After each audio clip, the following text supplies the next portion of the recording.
A aula de hoje, a gente vai falar na verdade, hoje é a aula 10, né, oficialmente, nossa última aula teórica, e a gente vai falar de perturbações tropicais, que são... Vocês já ouviram falar de perturbações tropicais, só que vocês não sabem que ouviram falar.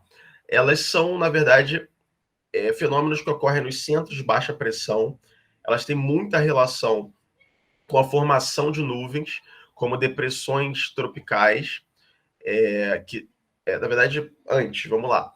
Ela tem muita relação com a formação de nuvens, porque quando você tem uma célula de baixa pressão, centro de baixa pressão, vocês devem lembrar das últimas aulas que você tem o favorecimento da formação de nuvens, porque o ar úmido ele ascende, e ele ascende e tem o resfriamento adiabático, sem troca de calor com o meio. Esse resfriamento ele se dá por conta da expansão do ar úmido. Quando o ar úmido expande, ele esfria por uma relação termodinâmica, e isso faz a umidade que está ali condensar, porque você atinge a temperatura do ponto de orvalho.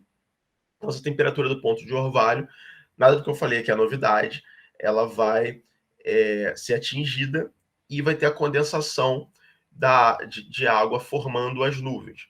Se esses núcleos de condensação aumentarem ao ponto que a força que mantém eles suspensos, elas suspensas, for não conseguir superar a gravidade, ou seja, se elas forem ganhando peso e não conseguirem mais ficar em suspensão, acontece a precipitação, seja por gelo, seja da água de forma líquida.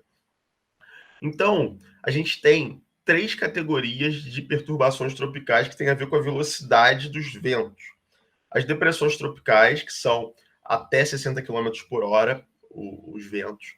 As tempestades tropicais, entre 61 km por hora e 116 km por hora. Isso daqui vai variar um pouquinho, tá? De acordo com a fonte. E os ciclones tropicais, que eles têm 120 km por hora, mais ou menos. Os 3 fenômenos são interrelacionáveis. Eles são como se fosse uma escadinha. Você tem uma depressão tropical que pode avançar para uma tempestade tropical, que pode avançar para um ciclone tropical. E vice-versa. Um ciclone tropical pode ir perdendo força, virar uma tempestade tropical, e perdendo força e virar uma depressão tropical. Isso daqui o que vai depender disso vão ser as condições físicas do ambiente que esses núcleos estão se formando. Mas sempre começa como uma depressão tropical, e isso vai evoluindo. Esses fenômenos, essas perturbações, elas se deslocam por conta dos alísios. Vocês já viram na última aula que são os ventos alísios, e eles empurram essas depressões tropicais, tempestades tropicais ou ciclones tropicais em determinadas direções. E, nesse caso, eles podem chegar no continente, embora cada uma desses fenômenos, dessas perturbações tropicais, sejam formados sobre os oceanos. A gente já vai ver o porquê. A gente está um pouquinho resfriado. A formação de uma perturbação tropical, ela acontece basicamente como acontece a formação de uma nuvem do tipo cumulonimbus. É exatamente o mesmo princípio. Você tem a superfície do oceano, aquecida. Você tem a umidade saindo do oceano, aquela água ali evaporando. Quando essa água evapora, você tem a formação de uma massa de ar úmido que ascende, e ascende em células de convecção. Só que o que acontece? Isso daqui pode ganhar um tamanho tão grande que, junto com o efeito de Coriolis e junto com a própria força de ascensão, as trocas de calor, você faz um processo de turbulência muito específico, onde você tem no olho dessa perturbação, você tem a formação de uma área onde o ar frio vai descer.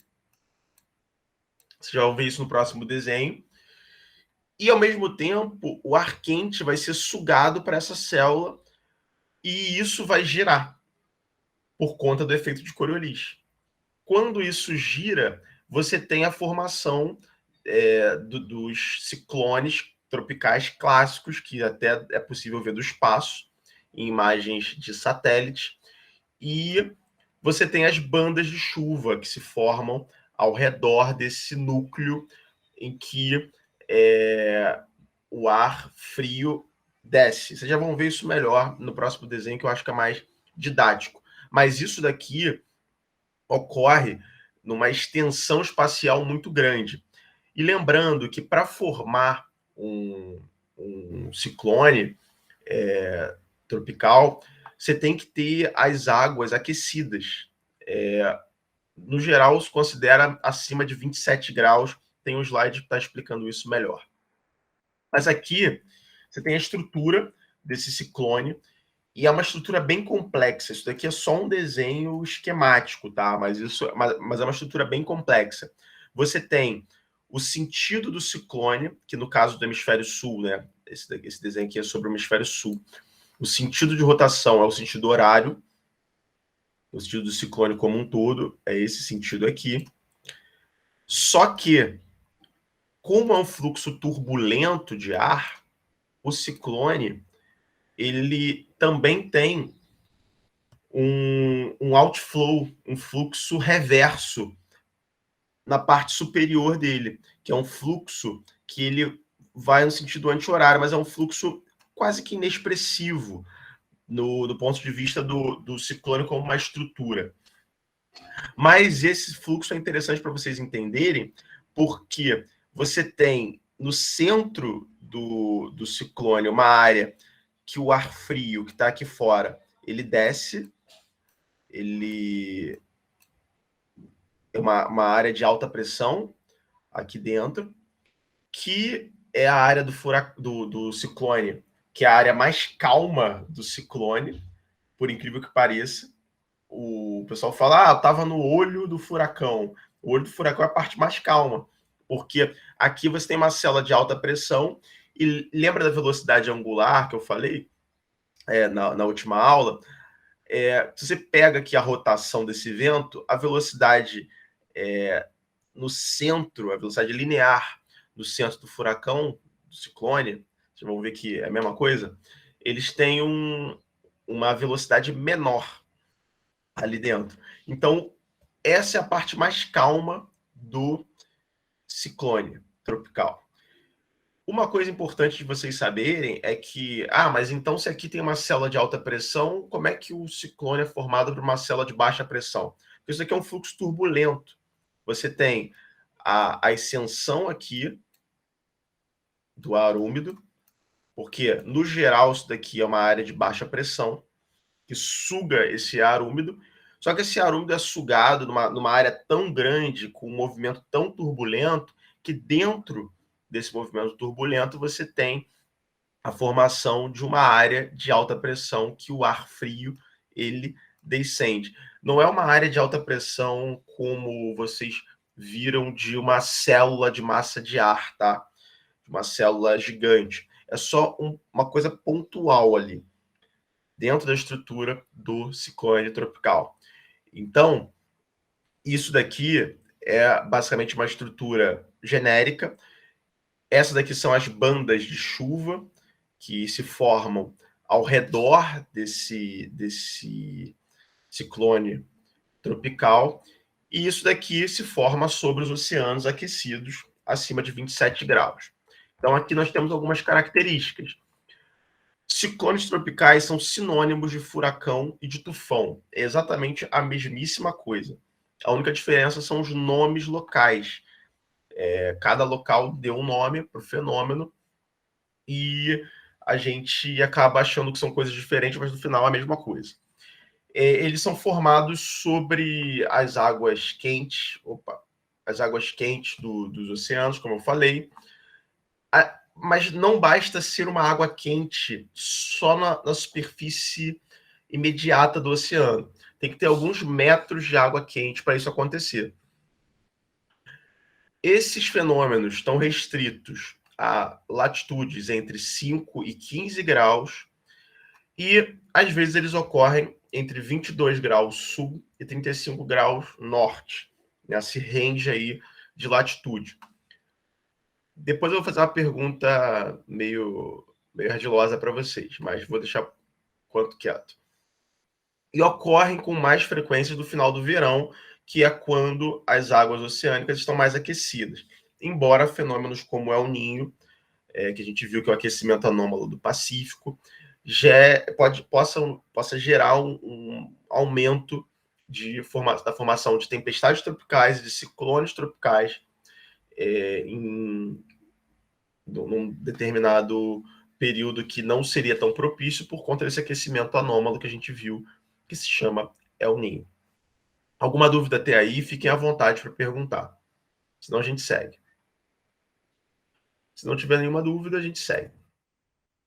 Só lembrando que o sentido de rotação do ciclone ele varia de acordo com o local, o hemisfério que a gente está. Então, o hemisfério norte, você tem uma rotação no sentido anti-horário, e no hemisfério sul, você tem uma rotação no sentido horário. Que aqui, esse Bzinho, cadê meu mouse? Aqui, esse Bzinho é uma célula de baixa pressão, tá? Que nada mais é do que o ciclone como um todo, ou a tempestade tropical, ou as depressões tropicais são células de baixa pressão. Mas dentro deles existe também uma área de alta pressão que gira no sentido contrário. Vamos voltar lá no desenho. Aqui, ó, o ciclone está girando no sentido horário, mas a parte da alta pressão está girando no sentido anti-horário, que é o outflow. Por isso que tem esses dois sentidos de rotação. Porque você tem é um movimento turbulento ali. Alguém levantou a mão, fica à vontade para perguntar. Bom dia, professor. Bom dia. A minha dúvida é que eu não entendi muito bem essa parte de gerar uma alta pressão ali com massas de ar frias, né? Mas em que parte dentro do ciclone ou das massas de ar como um todo? Isso, eu acho que como um todo e dentro dentro do ciclone. Eu não entendi se na verdade esse negócio de baixo alta pressão é dentro do ciclone ou não. Ah, tá. Vou por parte. Aqui é genérico. Esse desenho aqui é genérico. Ele é uma massa de ar qualquer, uma célula qualquer, que pode ser uma área de alta ou baixa pressão. Alguém levantou a mão, fica à vontade. Que aí a pergunta pode ir no mesmo sentido. Então, Não, era sobre a questão, a variação de 5 para 15 graus dos ciclones tropicais. Que eu queria perguntar uma coisa. Não, pode perguntar, que aí eu aproveito e respondo tudo junto. Não, eu lembro que você botou que vai de 5 a 15 graus sul, né? Não, tanto faz para norte ou para sul, de latitude. Essa faixa de 5 a 15 graus. Então, acaba caindo meio que no Nordeste, né? Porque a gente não vê isso lá. Então, vamos lá. Vou deixar para responder isso para o meio da aula, porque a gente vai falar de massas de ar aqui na América do Sul. Mas é uma boa pergunta. O Atlântico, aqui no Atlântico, você tem a formação de ciclones muito mais evidentes no sul do Brasil. Tempestades tropicais. No sul do Brasil a gente já vai ver isso por quê. Mas é uma excelente pergunta essa que você fez. No caso, também, isso tem a ver com o transporte dessas células, porque o fato delas se formarem não significa que elas vão chegar no continente. Quando elas chegam no continente que a gente tem um problema, e que a gente geralmente se preocupa. Mas, no geral, Se você for navegador, você vai se preocupar com isso nos oceanos. Mas se você não for, você não vai se preocupar com isso porque você só vai se preocupar se esse ciclone, essa tempestade chegar no continente. No caso do Nordeste, a gente tem algumas situações peculiares no Oceano Atlântico. E a gente vai ver quando a gente falar de massas de ar aqui. A gente tem um slide sobre massas de ar, que eu vou falar disso com calma e eu volto na sua pergunta. Mas isso daqui, deixa eu abrir, vamos lá. Entre 5 e 15 graus, isso é a faixa dos oceanos que eu tinha que ter colocado um globo aqui para vocês verem. É a faixa dos oceanos que esses ciclones eles se formam. Mas depois que eles se formam, eles podem ir sendo transportados e perdendo energia aos poucos, né? Porque eles vão perdendo energia. Só que eles ainda podem chegar no continente fora dessa latitude. E entre 22 graus e 35 graus norte, 22 graus sul e 35 graus norte, esses ciclones tropicais, tempestades tropicais, eles se formam. Desculpa, estou com a garganta horrível. Eles se formam por conta de aquecimentos anômalos, principalmente o El Niño, que você expande a área de formação desses ciclones. Mas também isso pode acontecer por outro motivo de aquecimento. O importante eles estão restritos aos oceanos tropicais. Eles estão entre os trópicos, tá? Então, entre 5 e 15 graus de latitude é onde eles são mais comuns. Mas isso vai ter diversos fatores que vão influenciar isso, como a temperatura dos oceanos, o tamanho do oceano, as outras massas de ar que podem impedir que esses ciclones se desloquem. Por exemplo, Caribe é um lugar que tem ciclone tropical pra caramba. Vira e mexe aquelas ilhas lá do Caribe, em Cuba. Cuba, por exemplo, teve até um ciclone recentemente lá. Tenho conhecidos que foram lá depois do ciclone e que Cuba ficou completamente ilhada por conta da formação desses ciclones, porque no Caribe você tem o oceano muito mais aquecido em grandes profundidades do que, por uma característica mesmo do próprio oceano do Caribe, do que o Atlântico. Então, o Atlântico ele é menos propício para formar isso por conta de uma característica do próprio oceano, do aquecimento do próprio oceano.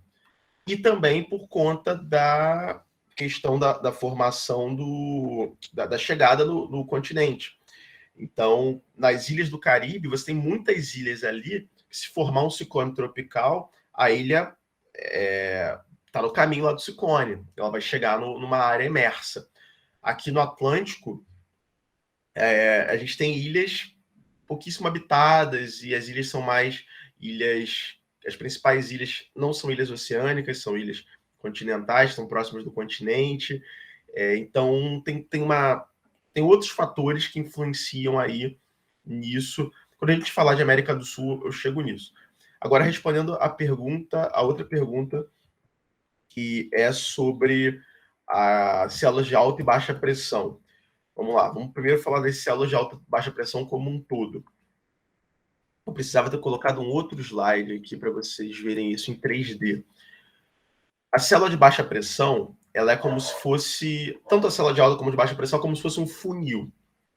A célula de baixa pressão, ela suga o ar, e a célula de alta pressão, ela empurra o ar, de certa forma. Então, o ar tende a ir de uma célula de alta para uma célula de baixa pressão. Essa é a troca. Por conta do equilíbrio de vetores de força e do efeito de Coriolis, você tem uma rotação diferencial de acordo com o hemisfério, se a massa de ar é de alta ou é de baixa pressão. E isso vai ter a ver também com as células que a gente viu na última aula.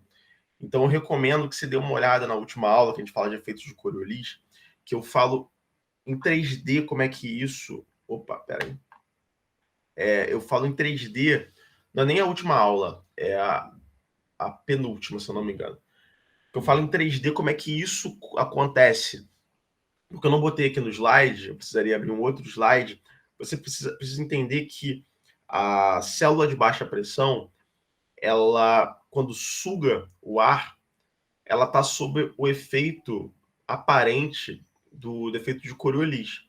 Então, nessa que ela suga o ar, se ela está no hemisfério sul, o ar, quando ele for sugado, aparentemente ele vai dar a sensação de que ele está girando no sentido horário.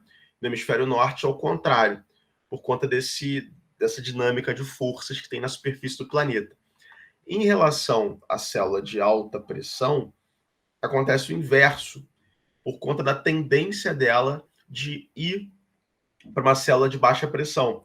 Então, o deslocamento dela ocorre num sentido diferente por conta da própria natureza das células de alta e baixa pressão da superfície do planeta, onde cada uma é formada.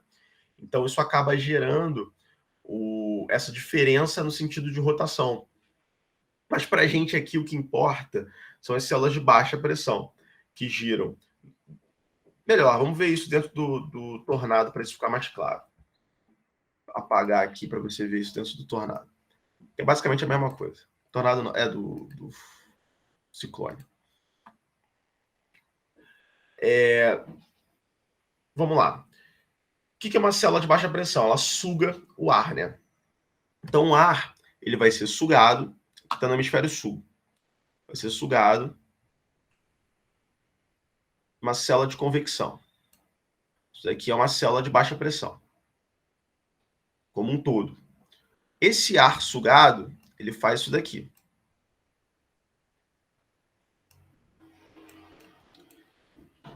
Se não existisse o efeito de Coriolis, deixa eu só colocar uma outra cor aqui, porque eu acho que ficou difícil de visualizar para vocês.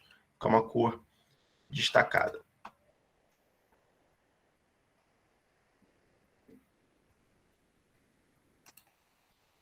Deixa eu botar amarelo. Tem isso daqui, que são as células de convecção.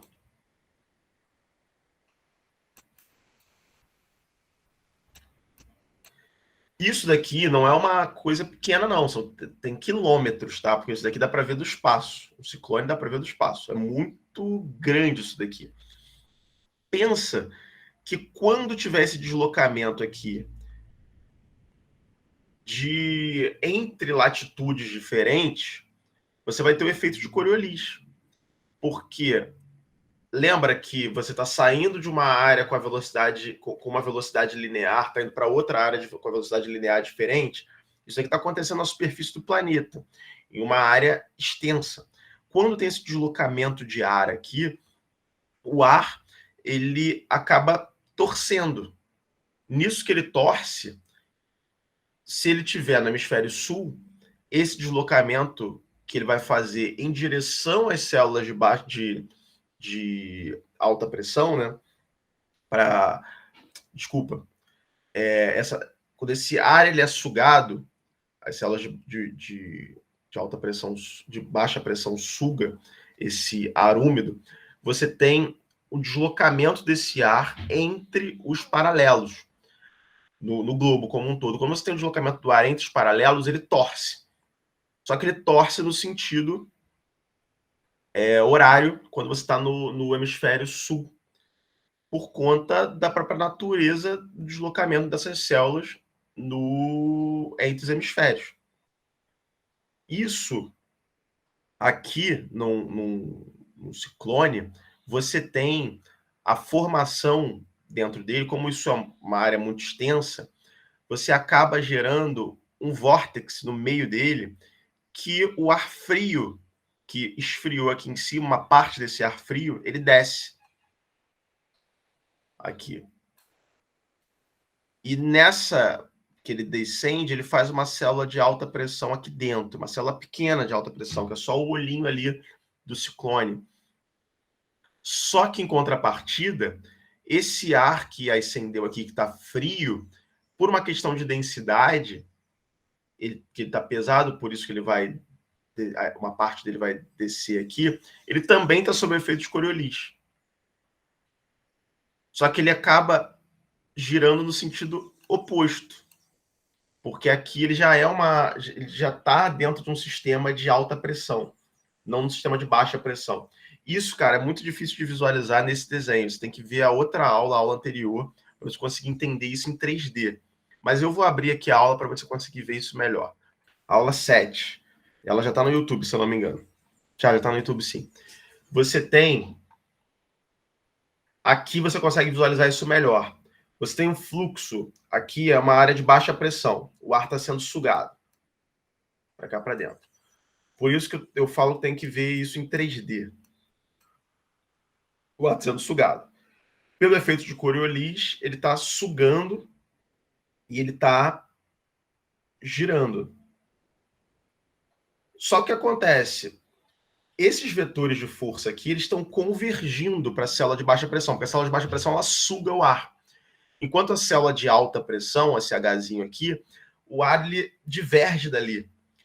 Então ele tem um outro campo de forças.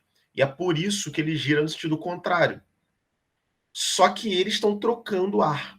O ar está saindo da célula de alta pressão e está indo para a célula de baixa pressão.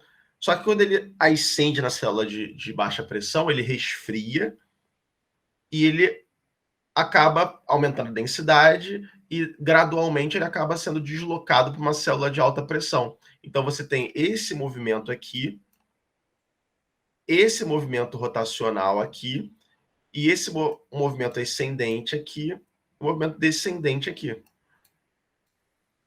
E isso, dentro dos hemisférios, vai ter sentidos de rotação diferentes.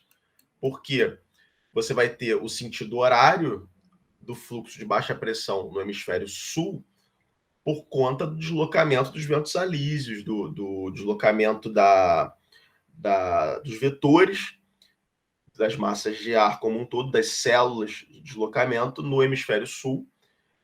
E no hemisfério norte, você vai ter no sentido contrário, por conta dessa mudança no deslocamento das próprias células globais de alta e baixa pressão. Eu não sei se ficou claro isso, mas é meio difícil de ver mesmo. Isso daqui. Mas dá um feedback aí, por favor.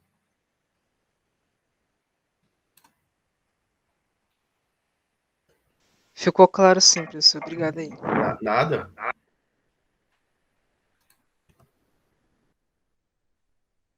Voltando aqui.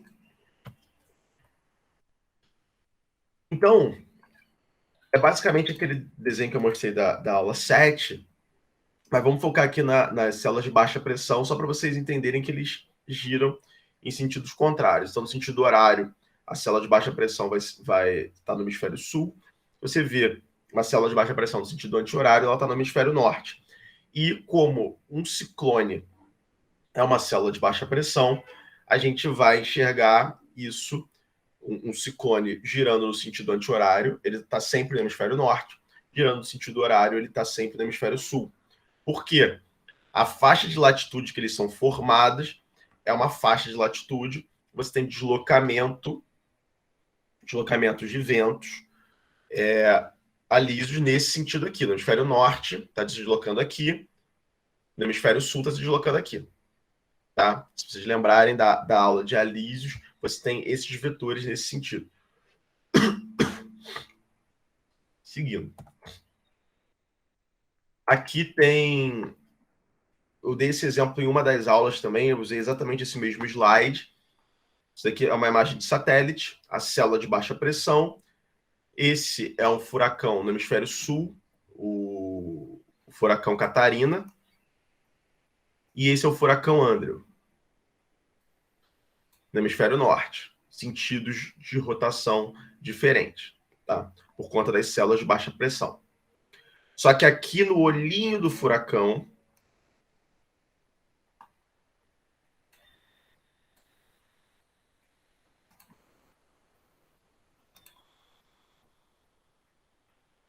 você tem uma área de alta pressão que se forma pela turbulência desse fluxo aqui.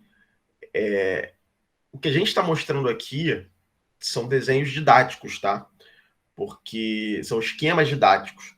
Mas essa mecânica desses fluidos se deslocando dentro de uma célula de alta pressão, de baixa pressão, é um fluxo meio caótico. Isso não é fácil de visualizar por um desenho didático e nem de modelar matematicamente isso. A modelagem matemática disso é meio complicada para você visualizar, porque você tem os fluidos, quando eles se deslocam de uma forma extremamente turbulenta. E apesar de ter um padrão global que a gente consegue observar, que no caso aqui é um furacão, dentro disso você começar a analisar velocidade, deslocamento, analisar essa estrutura em 3D, isso daqui começa a ficar muito complicado. Então aqui é um panorama, é um briefing assim de como isso funciona, mas detalhadamente modelar isso daí é complicado, porque isso daqui não está isolado. Tem células de alta pressão em volta, outras células de baixa pressão em volta também. Isso daqui está interagindo com outros parâmetros da atmosfera ao mesmo tempo. Então, por isso que é complicado você visualizar isso, porque a gente uma hora está vendo em planta, outra hora está vendo em 3D, e às vezes é difícil. Você tem que linkar sempre com as células, as grandes células do planeta, deslocamento de ar. Então, isso é muito importante vocês ficarem ligados, tá? E chegando nesse assunto, eu decidi falar rapidamente sobre as meteotsunamis, que são as tsunamis meteorológicas causadas por tempestade. Teve uma aqui no Brasil, acho que em 2016, lá no sul, que elas são ondas formadas por dessas diferenças de pressão das massas de ar e por movimentos de vento, muito ligadas a eventos de tempestade. Então, não precisa ter um ciclone, pode ser só uma tempestade tropical, e isso pode causar ondas anômalas que vai gerar o que chamam de meteotsunami. Geralmente são tsunamis menores do que as tsunamis sísmicas, com muito menos poder destrutivo, mas elas podem causar algum estrago. Vocês vão ver essas meteotsunamis em geomorfologia costeira, quem fizer, porque vocês vão aprender que existe uma área que é a área de ondas de tempestade. E, no geral, as ondas de tempestades extremas são a área que tem meteotsunamis, onde ocorreram as meteotsunamis. Elas não podem ser previstas com facilidade, inclusive é um termo muita gente questiona, mas hoje em dia eu estou vendo bastante a galera usando, então decidi só trazer para vocês não ficarem vendidos se vocês encontrarem esse termo por aí, meteotsunami. Lembrando que são ondas formadas por ventos e tempestades, tá? Não são ondas causadas por atividade sísmica, por isso que elas são tsunamis meteorológicas. As tsunamis tradicionais são formadas por atividade sísmica. Apesar de ter tsunamis por outros motivos. Alguma dúvida até aí? Alguém quer perguntar alguma coisa? Fiquem à vontade. Senão a gente segue para fechar a aula de hoje. Antes de falar das massas de ar na América do Sul, eu preciso falar do relevo da América do Sul. Eu trouxe aqui um mapa tátil. Não sei se vocês já viram um mapa tátil. Isso aqui é para deficientes visuais. Ele é um mapa impresso em 3D. Você consegue... enfim, é muito interessante. Acho que o Menezes tem um desses, da América do Sul. Mas esses mapas táteis, eles são bons também para visualizar o relevo. Está exagerado aqui o relevo, obviamente, mas ele mostra de uma forma mais didática como é que é o relevo da América do Sul. Você tem um planalto central aqui do Brasil, você tem os maciços litorâneos aqui, e você tem depressões relativas, que é a amazônica, a depressão interplanáutica aqui, que é o semiárido. Aqui o Chaco e o Pantanal. E aqui os Andes. Por que eu estou falando disso? Não é porque eu estou querendo que vocês saibam de uma morfologia agora, não. Para vocês entenderem como é que acontecem as massas de ar aqui na América do Sul. Porque por conta desse relevo, a gente tem fenômenos muito curiosos, climatológicos, vinculados ao relevo da América do Sul. Vamos olhar para o mapa. A gente passou aqui do lúdico, agora vamos para o mapa do IBGE, do relevo brasileiro. Se a gente traçar um perfil aqui do relevo da América do Sul, a gente vai ter mais ou menos um relevo assim. Todo mundo já fez um perfil na vida? Já viu um perfil na vida? Que eu estou desenhando aqui, não sei se vocês já estão habituados com isso. Vocês vão ver isso de uma morfologia. Ficou horrível. Enfim. A gente já viu algo parecido também em geologia também. Então beleza. Vocês estão fazendo... É verdade, vocês estão fazendo geologia, né? Geologia vocês fazem perfil aberto. Então, basicamente, o que é o relevo da América do Sul? Os Andes ficaram pequenininhos aqui. Vamos aumentar aqui os Andes. Você tem um perfil. Se eu traçar um perfil aqui, leste-oeste da América do Sul, eu vou ter os Andes aqui. Vou ter uma depressão relativa, aqui onde tem o Chaco, o Pantanal. Vou ter o Planalto Central. E, dependendo da área da costa que eu vou ter, que eu estiver, eu vou ter os maciços litorâneos. No caso aqui tem a Serra do Mar, enfim. O que isso define no clima? Primeiro, as massas de ar úmidas que vêm do Atlântico,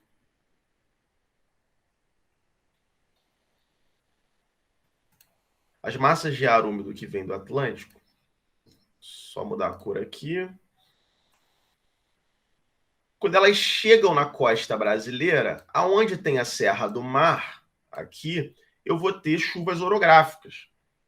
Então, aqui, vocês vão ver isso em biogeografia, e vocês vão ver isso em geomorfologia, porque em biogeografia aqui tem a Mata Atlântica, e em geomorfologia aqui tem o domínio morfoclimático dos mares de morro. Esses domínios esse domínio morfoclimático e tal, ele está muito associado com chuvas orográficas que vêm do Atlântico, das massas úmidas, que batem aqui nesses maciços litorâneos e causam chuvas, e a Mata Atlântica está ali por causa disso, porque chove pra caramba. Mas isso é uma coisa muito local. Mas aqui, as massas de ar úmido vindo do Atlântico aqui, do Atlântico mais próximo do Equador, elas entram no continente e elas encontram uma muralha, que é a Cordilheira dos Andes. Então, essas massas aqui, elas são, quando batem nos Andes, elas causam chuvas orográficas aqui nos Andes. Essas chuvas orográficas abastecem os rios que vão, os rios tributários do Rio Amazonas, né?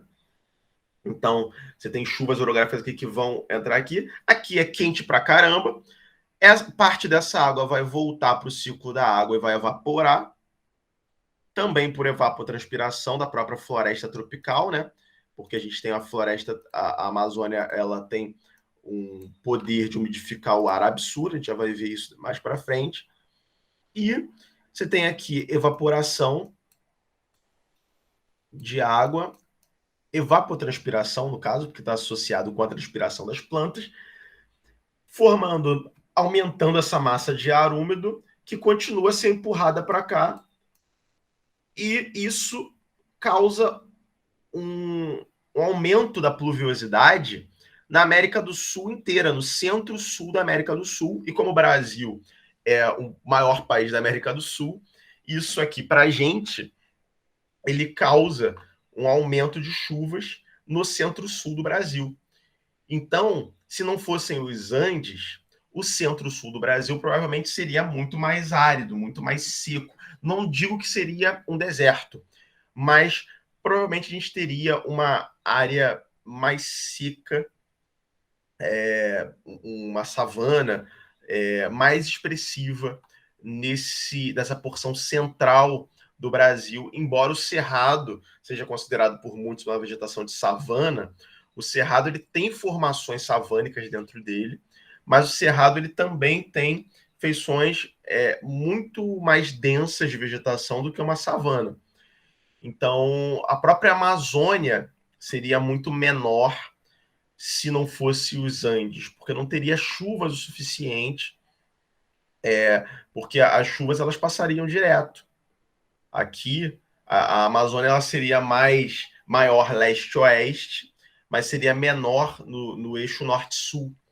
Então, aqui a gente teria uma dinâmica diferente do ar se não fossem a geomorfologia da América do Sul, principalmente também porque aqui a gente tem uma depressão. E essa depressão aqui do Pantanal, do Chaco, ela gera também uma situação interessantíssima na América do Sul, que você tem períodos de alagamento, principalmente no Pantanal. E isso ajuda também na dinâmica de massas úmidas dentro do continente. Porque, no geral, as massas formadas dentro do continente elas são muito mais secas do que as massas formadas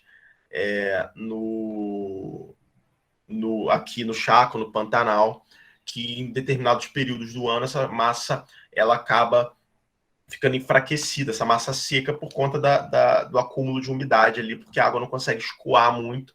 Então você tem um alagamento dessa área que fornece umidade para a atmosfera. Ficou claro isso daí? A gente vai destrinchar isso um pouquinho melhor no próximo slide, mas alguém tem alguma dúvida, alguma colocação? Fiquem à vontade. Senão a gente segue aqui. Vocês vão ver essa geomorfologia em mais detalhes na matéria de geomorfologia, para quem não fez ainda. Professor, Oi. o Ângelo deixou uma pergunta no chat. Alguém Ele pode ler para perguntou: mim? Ah, tá, obrigado. essa barreira orográfica pode ter influenciado na hidrografia do Brasil? Sim, pode não, influenciou a hidrografia do Brasil. E é excelente pergunta. A maioria... Vamos fazer uma pausa aqui para só um momento de geomorfologia.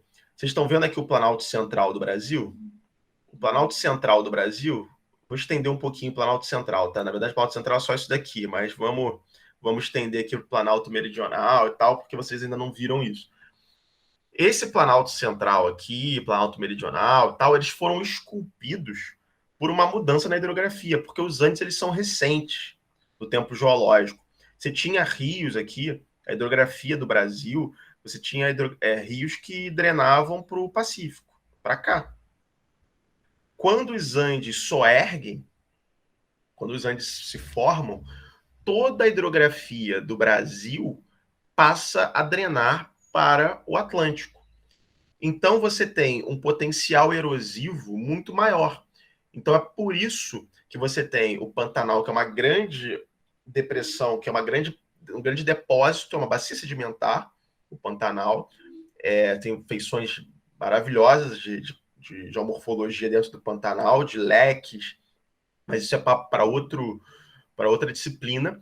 Só que o Planalto Central brasileiro ele foi esculpido por essa mudança de hidrografia. E se vocês pegarem o trabalho do Absaber, de outros geomorfólogos, está lá descrito. A própria planície amazônica e os relíquios, né, chapadas que se formam entre os tributários do Amazonas são formados assim, porque todos os tributários acabam se deslocando em direção ao Atlântico. Então você tem uma inversão da drenagem da América do Sul, de uma boa parte da América do Sul. E isso molda toda a geomorfologia da América do Sul.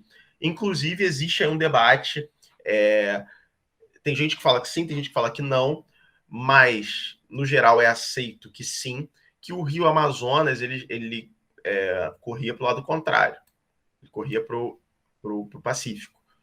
Ele foi invertido pelo surgimento dos Andes. Então, excelente pergunta sobre a geomorfologia da América do Sul. Vocês vão ver isso muito melhor em geografia física do Brasil e em geomorfologia. Claro que depende do professor, vocês vão ter mais ou menos foco nisso. Mas isso daqui Não tem como entender a hidrografia e geomorfologia da América do Sul sem entender o surgimento dos Andes. Porque o surgimento dos Andes é um evento geológico importante para todos esses fenômenos. Tranquilo? Não sei se eu respondi a pergunta. Tranquilo. Beleza, se alguém tiver mais alguma pergunta, fica à vontade. Senão a gente segue. Então vamos seguir. Agora as massas de ar no Brasil. A gente tem basicamente algumas massas de ar que são 5 massas de ar importantes aqui para a gente.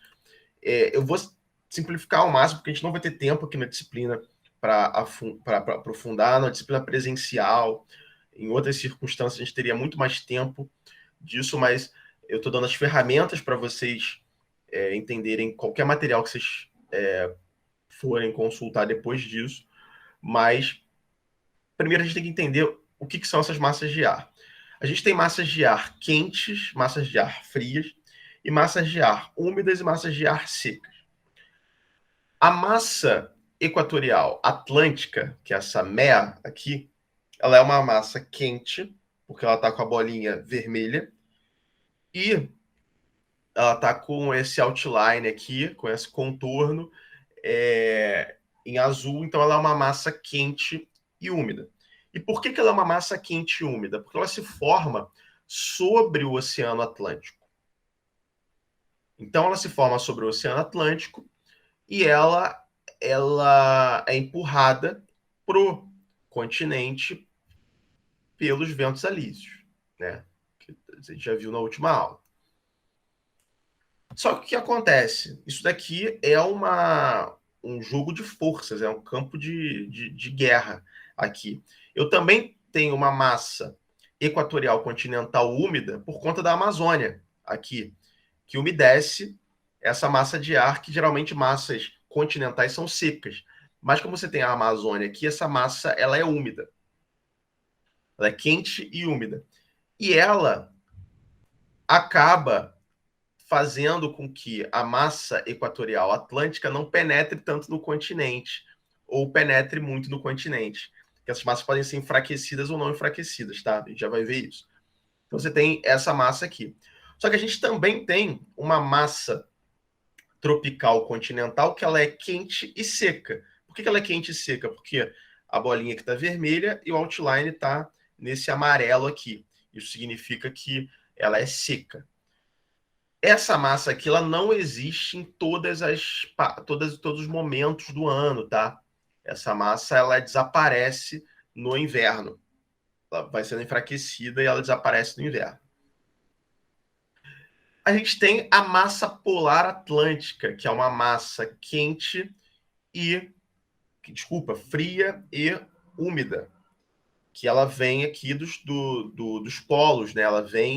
Ela é fria, ela vem subindo e no verão ela não consegue penetrar muito no Brasil. Ela chega no extremo sul do Brasil, mas a mágica que ela vai fazer vai ser no inverno, que ela pode ser responsável por alguns fenômenos bem interessantes. E a gente tem a massa tropical atlântica, que ela também é quente e ela é úmida. E ela é responsável pelas chuvas aqui no litoral do Brasil. Lembra das chuvas orográficas? Das chuvas aqui no litoral do Brasil no verão. Aquelas chuvas de verão no litoral são formadas por essa massa. O oceano está quente, evaporando muita água, vai formar massas de ar úmido. Tá? O que acontece? Isso daqui é um esquema. Agora vamos olhar para a estação do ano. No verão. O que tem no verão no hemisfério sul? Você tem uma insolação absurda. Aqui no hemisfério sul, você tem um aquecimento maior, você tem mais radiação solar, a gente já viu isso. Então você tem a massa tropical continental muito expressiva aqui, sendo formada, uma massa quente e seca. Então você vai ter um período mais seco na área do Pantanal, do Chaco, aqui na América do Sul. A área do Chaco é uma área que pega a Argentina, pega Paraguai. Você tem essa área mais com essa massa seca ali. Então você vai ter menos chuvas. Não significa que não vai ter chuva, mas vai ter menos chuvas. Você também vai ter a massa polar atlântica, que ela é fria e úmida, ela é mais restrita ao sul da América do Sul. Porque, obviamente, essas massas de ar quente estão ganhando ali no jogo de forças. A massa tropical atlântica, que ela é quente e úmida, ela não vai conseguir penetrar muito no continente no verão. Ela vai ser responsável por chuvas aqui no litoral, mas, no geral, as chuvas aqui no centro-sul do Brasil, principalmente longe do continente, vão ser geradas por essa MEC aqui, que é a massa equatorial continental, que a gente já vai ver por que ela existe, por que ela é tão úmida assim. Então, as chuvas aqui, ó, que alimentam o agronegócio, cadê? O agronegócio do centro-oeste, elas vêm dessa massa de ar aqui, no verão. Então, essas chuvas, elas saem ali da área amazônica e conseguem penetrar em algumas áreas do centro-oeste do Brasil e sudeste. Aqui, você tem a massa equatorial atlântica, que ela consegue chegar no litoral norte do Brasil, mas não consegue penetrar muito no litoral. Mas ela é responsável por muitas chuvas ali no verão, tá? O que acontece no inverno? Você tem uma menor insolação, a massa tropical continental, que ela é aquela quente e seca, desaparece, porque a massa polar atlântica, que é a massa fria e úmida, consegue penetrar no continente. Por que ela consegue penetrar? Porque aqui tem uma rampa de relevo. Aqui tem uma depressão relativa. Tem os Andes aqui, Planalto Central do Brasil aqui, os planaltos todos do Brasil aqui, e aqui você tem a depressão, você faz uma rampa para a massa de ar entrar ao continente. E dependendo da força dessa massa polar atlântica, ela consegue chegar até a região norte do Brasil, que vai gerar um fenômeno com nome que vocês nunca iam imaginar, isso que é um fenômeno chamado de friagem, que é um nome muito criativo que diz quando essa massa polar atlântica penetra o continente, chega no hemisfério norte, chegando no hemisfério norte, desculpa, chega na região norte do Brasil e causa uma queda brusca de temperatura. No inverno, você tem uma redução da MEC, da massa equatorial continental. Por quê? Porque no inverno você tem menor insolação. Então você tem menos evapotranspiração na Amazônia. Então essa massa acaba sendo enfraquecida. E essa menor insolação também gera uma diminuição, né, da formação dessas massas de ar quente como um todo. A MEA, né, que é a massa equatorial atlântica, ela acaba ficando restrita, não conseguindo chegar no litoral no inverno. A massa tropical atlântica, ela consegue penetrar mais do continente, principalmente na região nordeste, no litoral do nordeste, então ela causa chuvas ali no litoral do nordeste. Não é à toa que aqui na Bahia, no sul da Bahia e tal, você tem áreas de floresta tropical que eram ocupadas por Mata Atlântica e hoje em dia já está degradada, mas é uma área que hoje tem fruticultura, plantação de cacau. Vocês em geografia agrária, mudou o nome, né? Agora é geografia rural, eu acho. Vocês vão ver a fruticultura aqui no sul da Bahia e tal, por conta dessas massas de ar que propiciam ótimas chuvas aqui no inverno e no verão. Só que no inverno, essa massa tropical atlântica consegue penetrar mais no continente. E a massa polar atlântica, ela consegue também, no inverno, causar aquelas frentes frias, tanto no sul do Brasil, quanto no centro-sul, no sudeste do Brasil, como no sul do centro-oeste, como no sul do Nordeste, na Bahia ali. Não sei se alguém já esteve no sul da Bahia no inverno, mas eu já senti mais frio no sul da Bahia, por conta dessa massa polar atlântica, do que no Paraná no inverno, por conta de uma frente fria como essa. Porque esse tipo de fenômeno leva baixas temperaturas para áreas para áreas de baixa latitude, para áreas que não teriam essa baixa temperatura. Mas por que isso acontece? Porque a geomorfologia da América do Sul concentra essas massas, para essas massas conseguir atingir alturas não, né? Latitudes mais baixas. Alguém levantou a mão, fica à vontade. Falar. Ou não, houve um barulhinho, alguém botou no chat, não sei. Tá me escutando? Tô. Então, a massa polar a- atlântica, né? Uhum. Ela é fria e úmida, e a tropical atlântica é quente e também é úmida. Sim, Elas não acabam se encontrando ali no litoral, tendo chuva frontal ou não? exatamente isso. Exatamente isso. Chuva frontal. Acaba tendo chuvas frontais, né? Sim, Então é a razão de algumas chuvas que acontecem no inverno? sim. É a razão de boa parte das chuvas, daquelas chuvas chatas que acontecem no inverno. O tempo fica Entendi. aquela chuvinha. O tempo fica chuvoso vários dias e tal. Típico de chuva frontal, dessas frentes frias. Quando vocês ouvem falar de frente fria no Brasil, boa parte tem a ver com essa massa polar aqui. Existem frentes frias de outras massas, tá? Mas as principais é da massa polar atlântica. E Pra outra gente. dúvida minha, Uhum. desculpa, tá, pra te interromper. Não, fica à vontade. O sentido tá certo, então, tipo, a massa polar ela realmente vem nesse sentido contornando o litoral ou Sim, não? isso são setas esquemáticas, tá? Essas massas de ar, elas não têm esse formato dessas setas. As massas de ar, elas são. é, Imagina manchas de óleo. Eu acho que a melhor alusão não, a melhor imagem visual que vocês podem ter como se você estivesse misturando tintas com densidades diferentes num aquário. As tintas elas vão se espalhando como se fossem manchas de óleo. É tipo isso. Aqui tá umas setas porque é um desenho didático.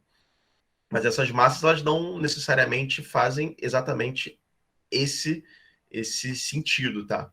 Isso elas são massas, elas são corpos de ar, né? Massas, não tem outra palavra para designar isso, com características de pressão, temperatura e umidade muito semelhantes.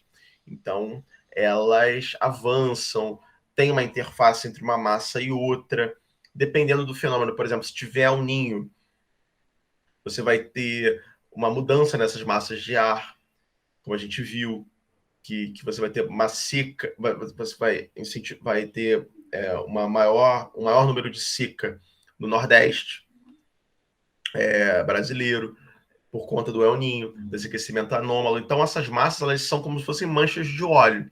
Aqui são só desenhos esquemáticos para ficar claro na cabeça de vocês. Mas muito bem colocado, excelente pergunta. Então, imagina esses desenhos como guias didáticos, não como as massas de ar se parecem na vida real.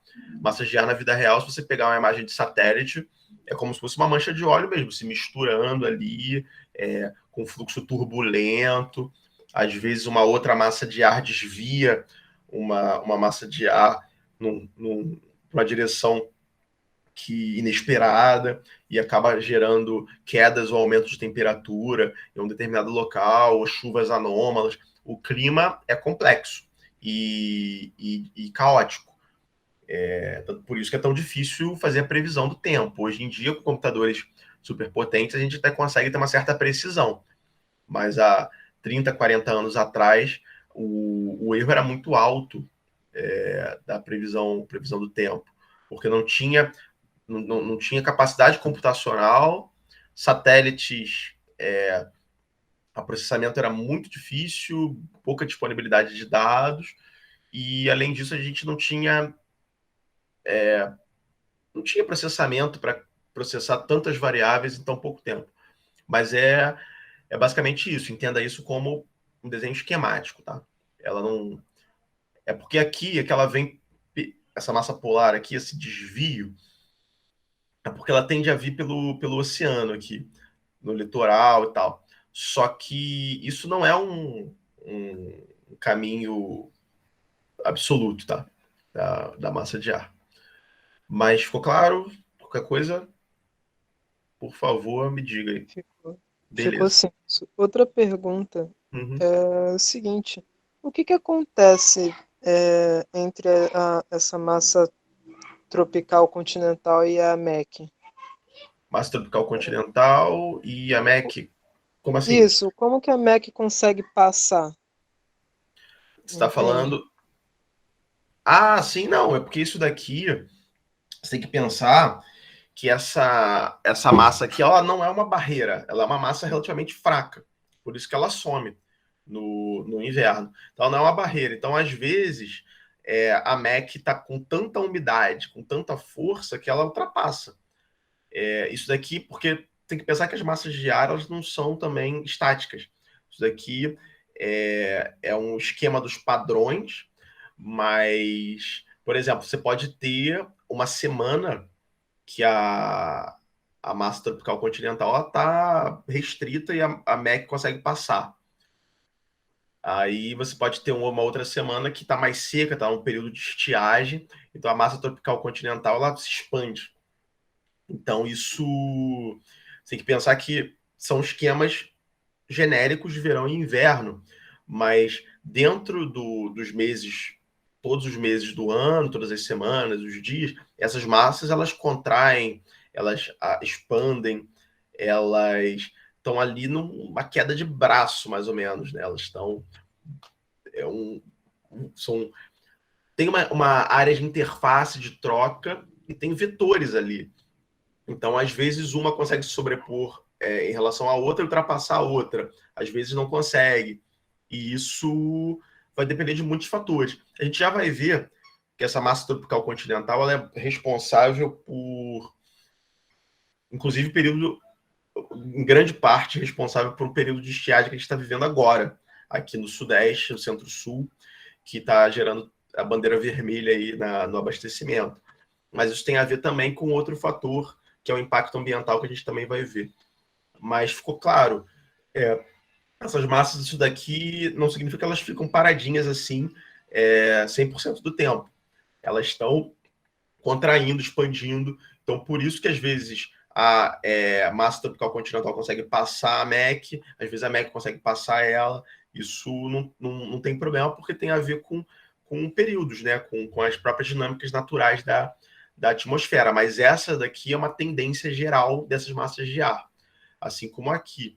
O ideal seria eu conseguir fazer ou baixar uma animação da variação dessas massas de ar ao longo de um ano por imagens de satélite, que aí vocês conseguiriam ver isso mais claramente, para vocês verem a expansão e retração delas ao longo de um ano, como elas são muito dinâmicas.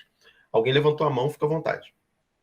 Sou Diego. É só talvez uma observação rápida, que talvez ajude o Marcelo na dúvida, que tem uma terminologia que a gente chama, né, que são sistemas semifixos, né?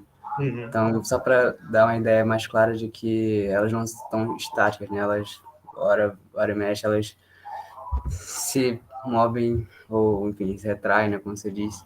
Sim. Então, nunca vão estar estáticas aí, paradas, só para... Acho que essa terminologia ajuda a fixar na nossa mente essa noção. Sim, essa terminologia é perfeita, porque você tem padrões como qualquer coisa.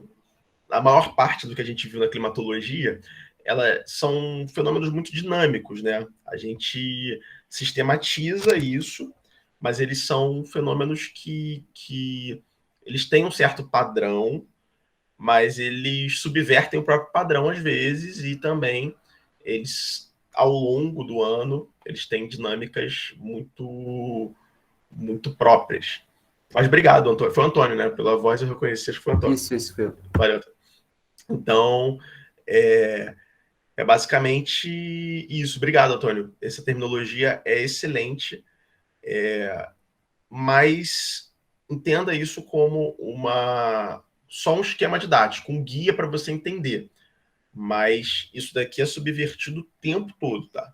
Pela própria natureza. E também essas massas de ar, elas estão sempre se modificando pelas próprias dinâmicas próprias dela, né? Não é porque teve alguma alteração. No próximo slide, eu vou falar de uma alteração que a gente está causando na MEC, principalmente. Alguém levantou a mão, fica à vontade. Sou eu de novo, professor, desculpa. Não, fica à vontade, a aula é para isso mesmo. Mas eu queria entender um pouco mais sobre, tipo, por que que a MPA ela não avança sobre o centro do continente? Ela meio que para ali no Planalto somente e fica ali. Porque por conta do próprio relevo. Ela é uma massa de ar pesada. A massa ela é muito fria, quanto mais fria, mais pesada. Então ela vai pela parte mais baixa do relevo. Por isso que eu botei o slide, mas excelente pergunta, por isso que eu botei o slide com essa formação aqui do relevo da América do Sul, porque ela acaba preferencialmente subindo pela parte mais baixa do continente, ó, aqui. Não, então, mas essa parte litorânea ali também é toda montanhosa, ele consegue atravessar. Mas são montanhas em escala muito reduzida. Na verdade, não são nem montanhas geomorfologicamente, são É. maciços. Elas são muito pontuais. Aqui que está exagerado. Mas a Serra do Mar, você mal consegue ver aqui no mapa regional de relevo, porque são serras muito restritas. Tanto é que se atravessa em 4 horas de carro, você atravessa Serra do Mar, você passa pelo Vale do Paraíba e você atravessa a Mantiqueira. Em 4 horas, não, exagerei, só se for com os motoristas da UFRJ que correm a beça. Mas se você for com normalmente, você vai levar umas 6 horas para atravessar isso tudo. Então vai ter uma ideia de escala. Então, não é E ele é descontínuo também, é importante falar isso. A Serra do Mar, que vai ter nomes locais, esses maciços litorâneos, eles vão do sul do Brasil, né? Eles pegam até o Espírito Santo, mais ou menos, ali. Depois começa a ficar mais esparso e começa a costa do Brasil que tem as falésias, né? Você começa a ter, enfim, isso aí é assunto para geomorfologia. Mas são maciços muito descontínuos. Eles não são. Se você pegar vou entrar aqui no Google para ver se eu acho um, um mapa para vocês. Dá? Vamos lá. Alguém levantou a mão, fica à vontade para perguntar. Oi, professor. Eu ia Oi. só. É o Felipe. Eu ia só falar que tem. Não sei se você ainda vai falar disso. Se você for falar, me corta. Não, pode falar. Que por conta desse corredor tem o fenômeno da friagem, né, lá na região norte. Isso, exatamente. Eu ia falar isso ainda. Não, o próximo slide, mas fica à vontade, porque isso é legal pra caramba, do fenômeno da friagem, que chega lá em cima. Inclusive, teve um campo que a gente fez pro Mato Grosso do Sul, que estava com esse fenômeno, e na época que a UFRJ tinha muitos campos, e antes da pandemia já estava sem campo, tá, gente? É porque ficou sem dinheiro. Aí a gente pegou um frio, cara, que foi difícil, assim, foi um frio brabo. E eu lembro que teve temperatura bem baixa em alguns lugares da região norte. Tô tentando pegar um mapa aqui da geomorfologia do Sudeste.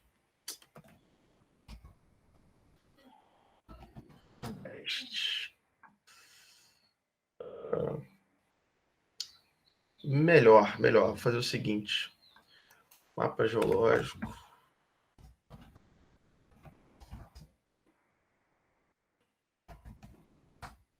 Diego, posso fazer um comentário bem rápido? Claro, fica à vontade, fica à vontade. Não, mas descontrair.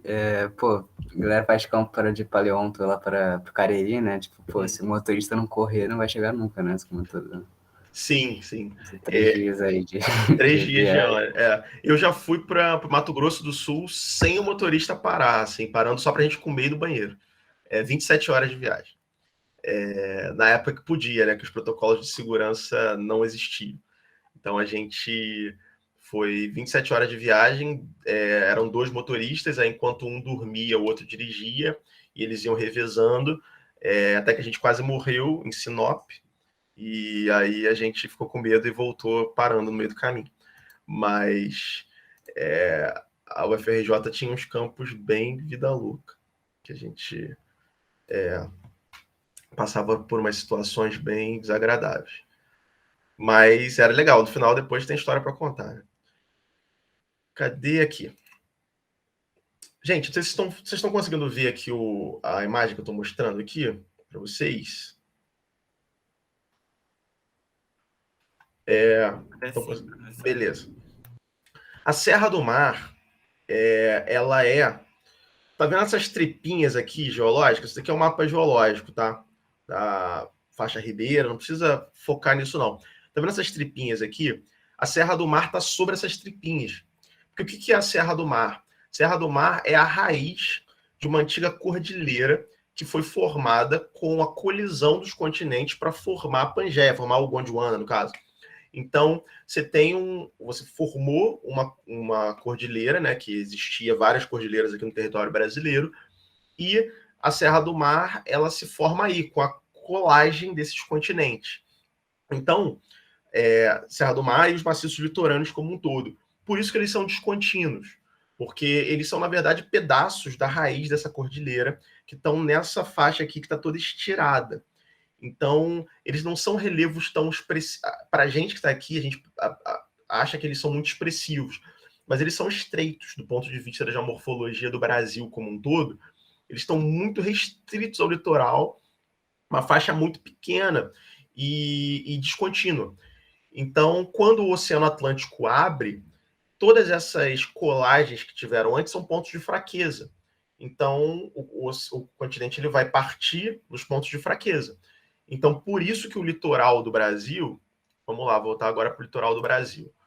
Por isso que o litoral do Brasil... Brasil litoral. Vou botar Brasil. Por isso que o... Não, melhor. Mapa geológico...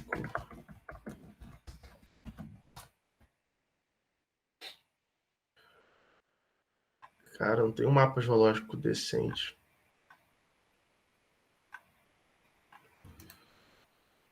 Do Brasil.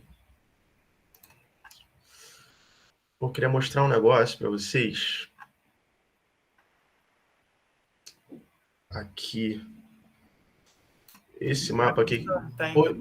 Não sei se ajuda, tem o Atlas Escolar no site do IBGE. Eles têm mapa geológico do Brasil, mas eu não sei qual que você está procurando em específico, né? O do escolar tá simplificado. Eu precisava do recente. Ah, entendi. Mas é porque eu precisava do detalhamento da geologia aqui, ó. Isso daqui.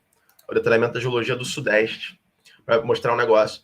Vocês estão vendo aqui que você tem umas tripinhas aqui onde faz a curva aqui no litoral do Brasil. Você tem essa tendência aqui de curva. O litoral, vocês já repararam que o litoral do Brasil ele faz uma curvinha aqui no Sudeste que tem uma tendência Nordeste, Sudoeste aqui, né? Uma tendência, tem esse... Já repararam que tem esse sentido aqui?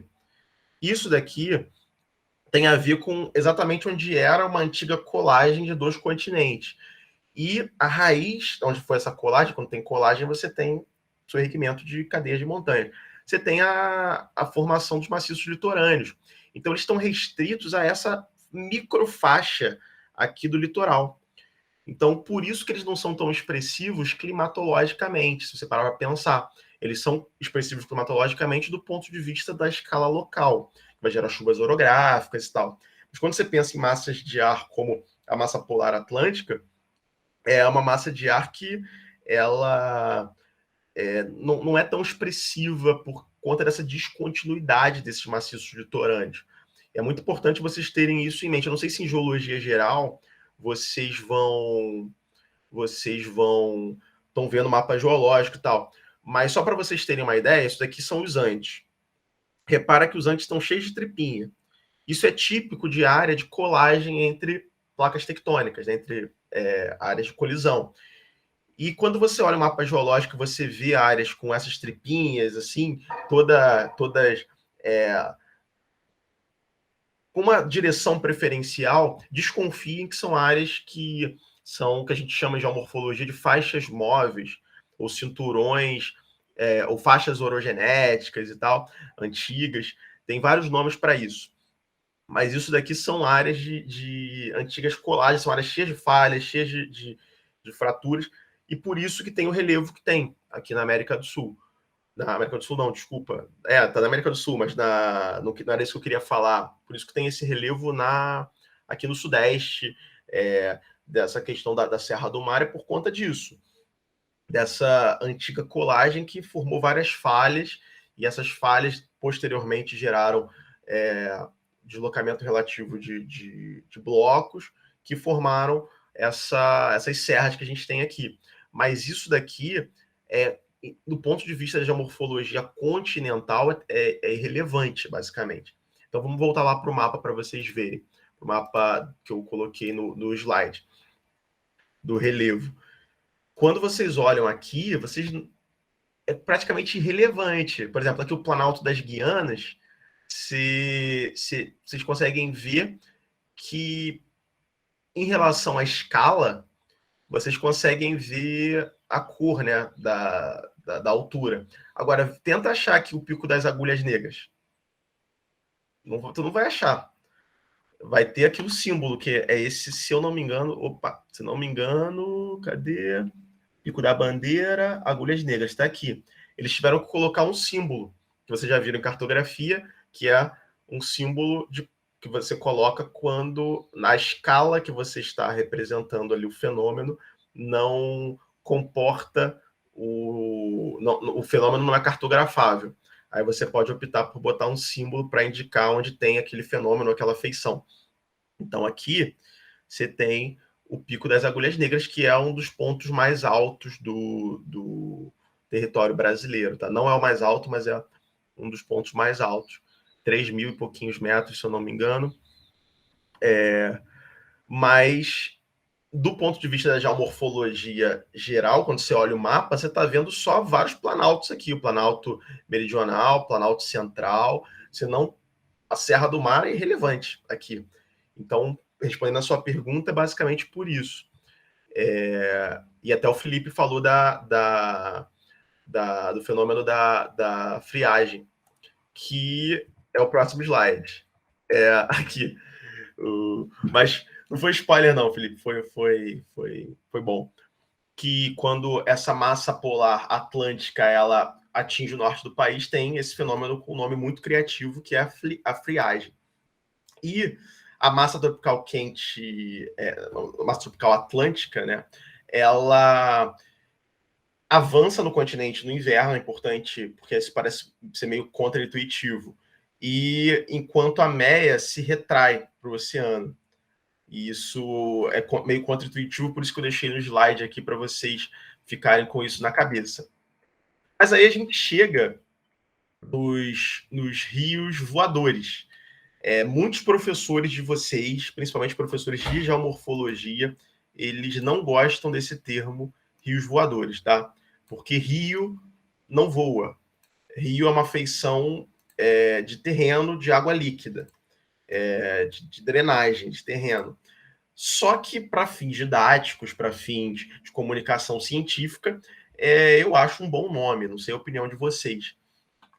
E esses rios voadores eles são formados pela evapotranspiração da floresta amazônica, que vai associar a transpiração com a evaporação.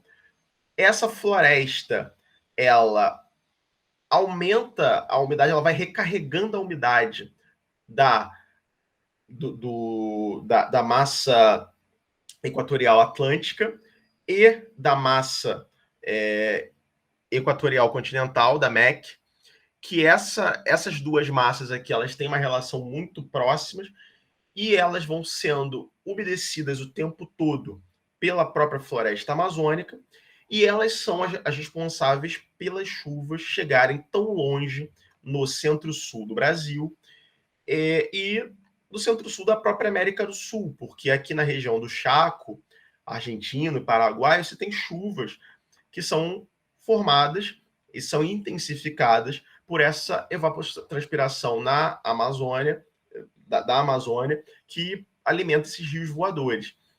Eu não lembro de cabeça o volume de água, mas os rios voadores, eles transportam um volume absurdo de água. Assim, existem estações de monitoramento e é uma coisa assim assustadora. Dá para extrair água dos rios voadores. Se tu condensar aquela água, botar um lençol, pendurar um lençol nos rios voadores, o lençol vai ficar molhado. Você pode espremer aquilo lá e tirar a água dos rios voadores. Inclusive, teve uma startup recentemente que teve essa brilhante ideia de vender água mineral. Na época era R$40 uma garrafinha, a água mineral retirada dos rios voadores dessa forma, pela condensação dessa água. Acredito que deva ter falido, porque acho que ninguém vai pagar R$40 uma garrafa de água dos rios voadores, por mais bonita que seja a história da água. Mas isso é um fenômeno muito importante. E o que acontece com o Brasil? O Brasil sempre é um país muito ligado ligado nas questões ambientais, muito inteligente no planejamento. Ele decide, ao longo de décadas, desmatar a Amazônia. E dane-se, vamos desmatar a Amazônia.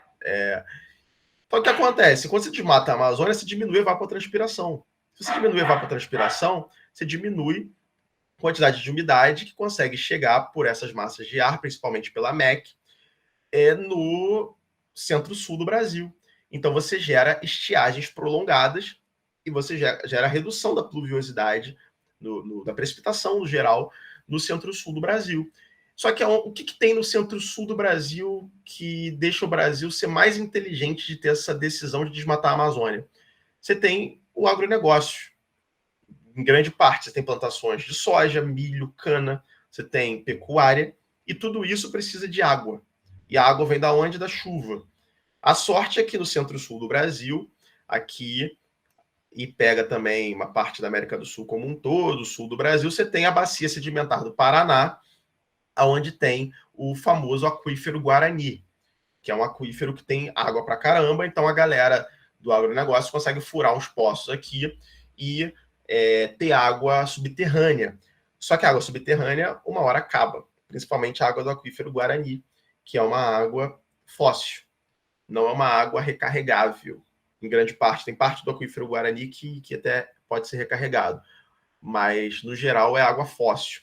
Então, tirou a água, acabou. Então, a gente tem dois grandes problemas que estamos vivendo exatamente agora no Brasil, que são as estiagens no centro-sul do Brasil, que está gerando o aumento da tarifa de luz, que vocês já devem estar acompanhando, e também está gerando uma série de problemas em relação a agronegócio, que é uma das bases econômicas do Brasil. A gente, durante todas as crises que tiveram recentemente, o que segurou a economia brasileira foi o agronegócio, com todos os problemas ambientais e críticas que a gente pode fazer ao modelo produtivo do agronegócio. Economicamente, gera muito emprego e segura a economia brasileira em momentos de crise. Agora, se para de chover no centro-sul do Brasil, onde se concentra a maior parte do agronegócio, você gera problemas, porque se isso é a base econômica do Brasil, com todos os problemas que a gente sabe que tem, se você afeta a produção da base econômica do Brasil, você gera o quê? Você gera a crise, você gera um problema. E é isso que está acontecendo nesse exato momento. Então, isso também se reflete no abastecimento de energia, porque tirando o petróleo, obviamente, que é a base energética, a gente esquece muito que queima de combustível fóssil também é geração de energia, mas é a matriz energética. Tirando o petróleo, a matriz energética brasileira e a biomassa, né, que é basicamente para a produção de energia para carros, mas também tem geração de energia elétrica por queima de combustíveis fósseis e biomassa, por termoelétricas, né? A principal produção de energia do Brasil é a hidrelétrica. E se eu tenho estiagem, e as hidrelétricas também estão localizadas, as principais para a gente aqui, do Rio de Janeiro e São Paulo, que são as duas maiores cidades do Brasil, que tem o maior consumo de eletricidade, e que tem as maiores fábricas, a maior produção no geral. Então, isso se reflete no consumo de eletricidade. Se a gente depende 14% de energia hidrelétrica e tem uma estiagem, o que acontece com a energia hidrelétrica? Fica difícil de ser produzida, porque os reservatórios abaixam. Então, você tem menos água ali para gerar energia elétrica. E isso gera instabilidade, aumento de tarifa e risco de apagão, que é o caso extremo, que é quando não tem energia, então tem que ficar algumas horas do dia sem energia, interrompe o abastecimento de energia. Isso que é o apagão. E isso a gente está com um risco sério de acontecer um apagão agora, por conta dessas estiagens prolongadas que já estão ensaiando a ocorrer há vários anos. Teve anos que tiveram estiagens mais graves, anos que tiveram menos, mas isso já está sendo ensaiado há muito tempo e ninguém toma ninguém toma as rédeas e fala mesmo da origem do problema, que é basicamente o desmatamento da Amazônia. Se a Amazônia não tivesse tão desmatada, provavelmente a gente não estaria com esse problema todo que tem hoje. Não só a Amazônia, mas as nascentes, que o novo Código Florestal, ele fala da vegetação ao redor de nascentes, ao redor de corpos hídricos, regulamenta isso tudo. Mas pergunta se alguém cumpre isso na prática. Na maioria dos estados, não. E isso gera um grande problema para geração de recursos hídricos. A Floresta da Tijuca, aqui no Rio de Janeiro, ela era uma plantação de café, não sei se vocês sabem disso. Ela foi replantada por uma falta de água que teve no Rio de Janeiro. Isso em 1800 e pouco. Tanto é que ela foi replantada por escravos, ainda existia escravidão no Brasil. A Floresta da Tijuca, naquela época, já se sabia que reflorestando áreas de mananciais, de nascentes, você recupera os recursos hídricos. Agora, em 2021, as pessoas fingem que não sabem disso ainda.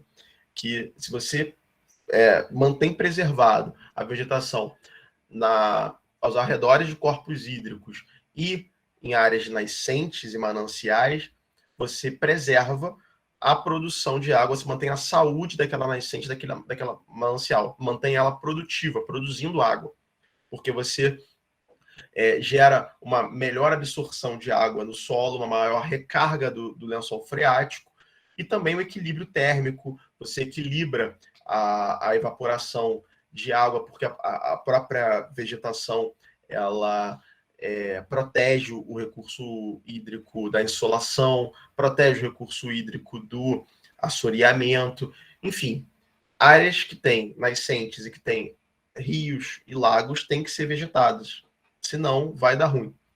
E é essa a lição que a gente não está aprendendo no Brasil, e vocês, como futuros profissionais da área de geociências, vocês vão ter que lidar com isso na vida profissional de vocês e muitas vezes talvez planejar isso. Alguma dúvida, alguma questão, abra para pergunta, senão a gente segue. Deixa eu ver aqui. Travou? Ah, tá. Estão me ouvindo? Caí? Não? Professor, Oi? não caiu não, tá? Oi? Tá. Eu tenho uma dúvida, mas não tem a ver com isso não. É que eu estava pensando aqui ainda sobre essa parte de massas de ar, que ainda está um pouco puxada na minha cabeça. Tá? Uhum. E aí eu pensei numa coisa, eu queria ter certeza, tipo, as massas de ar frias, né? Uhum. Elas são elas geram campos de alta pressão ou não? Não trate isso como uma regra, área de alta pressão, mas no geral, não trate isso como uma regra em hipótese alguma.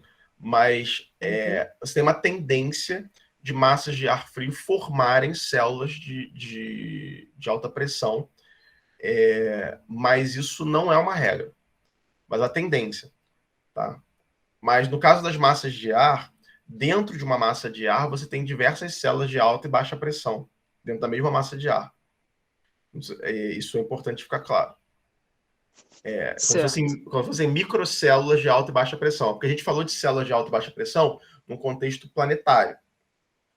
As massas de ar elas não estão no contexto de escala planetária.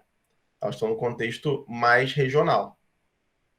Essas massas de ar que a gente falou hoje, a MEC, elas são massas mais regionais, elas não têm uma expressividade planetária. Claro que elas têm relação com fenômenos planetários, mas elas, dentro da formação delas, você tem células de alta e baixa pressão, tanto verticalmente quanto horizontalmente, porque você tem a movimentação do ar ali dentro, tá?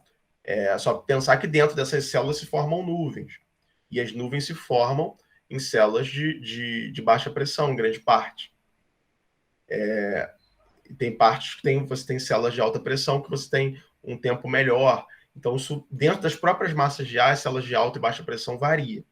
Mas se tivesse uma regra geral, assim, para te falar que, no geral, a tendência, por questões físicas, é que as massas de ar frio, que são mais pesadas e mais densas, gerem células, mesmo que locais, de alta pressão, comparados com massas ou células de ar quente, porque o ar quente ele tende a ser menos denso e mais, enfim, ele tende a ter menor pressão do que as massas de ar frio.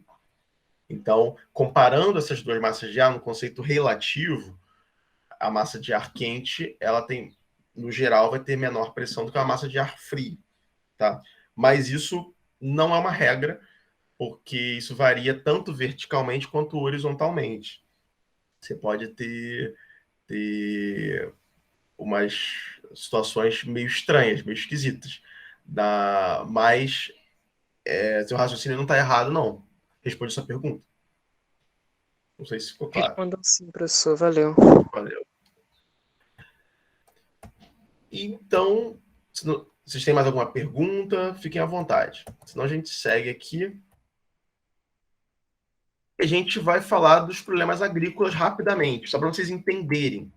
Isso daqui é um mapa. Aqui está errado, tá, gente? Fizeram a legenda errada. Isso aqui é formação savânica, não tem esse L, que tem a ver com eles chamam. É muito difícil mapear Caatinga, mapear Cerrado no Brasil. Então, esse projeto que mapeia o Brasil todo, que é o famoso Map Biomas, esses dados aqui estão disponíveis para vocês, se vocês quiserem baixar e trabalhar em SIG, no ArcGIS, no QuantumGIS, em outros softwares de edição, programar, trabalhar com Python, trabalhar com R.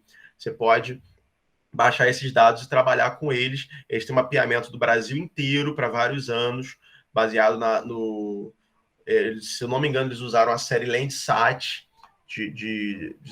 as missões Landsat para mapear, que são imagens de orbitais de média resolução, e eles têm mapeamento do Brasil todo disponível. Mas como o Cerrado e Caatinga é difícil de mapear por imagem de satélite, eles agrupam tudo em formação savânica, tá? Mas o que é importante aqui é vocês verem o seguinte: a redução da formação florestal entre 1985 e 2017. E tudo que esse verde escuro é formação florestal. Olha como que agricultura ou pastagem, que eles agrupam numa mesma classe, reparem como isso avança em direção à Amazônia. Aqui, ó. Compara com outro mapa. olha esses eixos aqui de desmatamento. Isso daqui está reduzindo o tamanho da Amazônia, obviamente. Essa redução aqui, ó, do Acre, isso está reduzindo o tamanho da Amazônia. Se isso reduz o tamanho da Amazônia, você reduz a área ali de floresta que está contribuindo com a evapotranspiração. Então, você reduz a MEC. Então, você reduz também as chuvas nessa parte aqui do Brasil. Que é onde as MECs, a MEC, no caso, chega. Então, não é à toa que a gente está passando por problemas sérios de estiagem aqui no centro-sul do Brasil, por conta dessa redução da área vegetada. Ah, mas então significa que não é para produzir? Não, significa que a gente tem que raciocinar. Para isso que a gente tem especialistas nas áreas e tal. Você tem que pensar no que é viável economicamente, sustentável a longo prazo. Sustentável não é sinônimo de parar tudo. Sustentável é sinônimo de você racionalizar o que você está fazendo. Por exemplo, você consegue ganhar muito dinheiro vendendo o seu rim? Consegue. Provavelmente muito dinheiro mesmo. Mais do que você ganharia aí pelo menos uns 5 anos trabalhando de assalariado. Mas as consequências de você vender o seu rim é uma consequência péssima, porque você vai ficar com um rim a menos. Se tiver problema nele, você está ferrado. Mesma coisa com a produção. Não adianta nada você fazer uma produção que degrade e que cause danos à própria produção, que é o que está acontecendo. A gente está com um modelo de produção que causa danos às chuvas que mantém a própria produção. Então, para que isso? Se dá para produzir igualmente a mesma quantidade, sem um aumento expressivo de custos, sem desmatar tanto, assim. Só aumentando o rendimento, que a gente chama de rendimento, que é a produção sobre área, e aumentando a produtividade de algumas terras que já estão degradadas, já estão desmatadas. Então, isso é muito complicado. Vocês vão aprender as dinâmicas disso muito mais a fundo em geografia agrária, ou geografia rural, não sei como é que está na grade de vocês, mas aqui é só uma pincelada para vocês conseguirem ver a relação da climatologia com a parte econômica, com o que a gente está vivendo. Alguém levantou a mão, fica à vontade para fazer qualquer pergunta, para colocar. Oi, Diego, fui eu. Oi.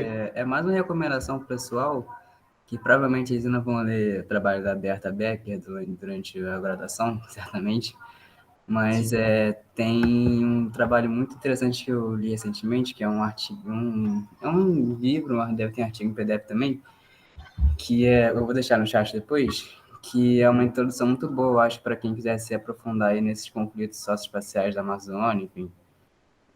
Sim. Se você está tratando de Amazônia, o trabalho sobre a geopolítica da Amazônia dela é muito importante, né? E eu acho que conversa muito com o que a gente está vendo aqui, assim. É um trabalho de 94, então dá para ter uma noção mais ou menos de como que essa transformação ao longo do tempo aconteceu, assim. Eu vou deixar no chat aqui depois. Beleza, obrigado, Antônio. Muito bem colocado. A Berta, para quem não conhece, vocês estão começando a faculdade, Berta Becker foi uma geógrafa fundamental para o entendimento da Amazônia.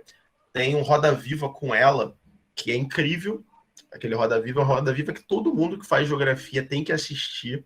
Ela foi professora do departamento de geografia. Ela é falecida. Eu não cheguei a ter aula com ela, mas conheço um orientando dela, que foi um dos últimos orientandos dela. Ela estudava muito a Amazônia e ela era muito respeitada. Tanto é que tem uma lenda que ela mandou ela dava curso para os militares na época da ditadura.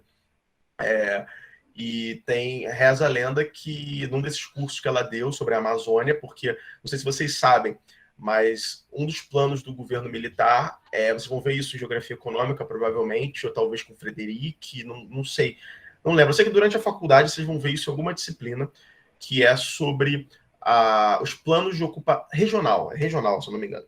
Vocês vão ver a ocupação da Amazônia. O governo militar ele teve um plano de ocupar a Amazônia por uma questão que na cabeça deles era uma questão de segurança territorial. Então, para eles, como a Amazônia era um vazio demográfico, precisava botar gente ali para proteger o território, e isso foi um dos períodos que mais intensificou a degradação da Amazônia. Então, reza a lenda que num desses cursos que a Berta Becker deu para os militares, ela mandou o militar calar a boca, porque durante a ditadura, porque o militar tentou bater de frente com ela em algum tópico e ela falou que de Amazônia quem entendia era ela, e ela estava certíssima, porque ela, do Brasil, é uma das pessoas que mais entendiam, né, de Amazônia. O trabalho dela é um legado assim, sem precedente sobre todos os aspectos da Amazônia. A Berta Becker não se resumia no aspecto humano ou físico, era tudo ali misturado. E é um trabalho que até hoje é referência em diversas áreas, relações internacionais, referência dentro do planejamento territorial brasileiro, enfim, geografia regional. É um dos clássicos, Berta Becker é um dos clássicos da geografia brasileira, e mundial, junto com outras figuras como Milton Santos, Maurício de Abreu, Aziza Absaber, Júnior de Rosa, enfim, geógrafos que vocês vão ouvir falar aí na vida de vocês. Mas obrigado, Antônio. Se eu achar o Roda Viva, não sei se ainda está disponível no YouTube, se eu achar o Roda Viva com ela, eu posto como material extra para vocês assistirem quando vocês quiserem. É muito legal, fala bastante coisa da Amazônia. Mais alguma dúvida, alguma colocação, gente? Fica à vontade. Fica à vontade. Vamos continuar, então. E esse tópico aqui... Ih, caramba, fechou. Esse tópico aqui, classificações climáticas, eu decidi não aprofundar numa situação normal de aula presencial. Eu falaria pelo menos das 3 classificações climáticas mais comuns. A de Köppen-Geiger, né? Depende da fonte que você acha. A de Thorne-Waite, tem gente que fala Thorne-White, mas eu acho que a pronúncia certa é Thorne-Waite. E a de Strahler, porque são as mais comuns. Por que eu não vou detalhar elas a fundo agora com vocês aqui? Porque é muito enciclopédico. Vocês já têm todas as ferramentas para entender essas classificações. Vocês sabem o que é um climograma, vocês sabem o que é a pluviosidade, como ela é medida, vocês já têm todas as ferramentas de entender como é que funciona a insolação, a distribuição de energia nos hemisférios. Você já tem tudo isso para entender essas classificações. Porque cada uma delas tem suas particularidades, que vão usar um dos parâmetros que a gente viu até agora. Se eu fizesse uma aula só com isso, ninguém ia fixar, ainda mais remotamente. Presencialmente, a gente consegue dar uma aula até mais prática em relação a isso, principalmente usando softwares de SIG, que o ArcGIS, o QuantumGIS, usar o próprio Google Earth Engine, que é uma plataforma do Google que eu queria utilizar com vocês, mas infelizmente do remoto não dá para usar. Mas vocês fariam trabalhos práticos sobre essas classificações, que é muito mais fácil de aprender assim do que eu ficar aqui apresentando para vocês todas as minúcias dessas classificações.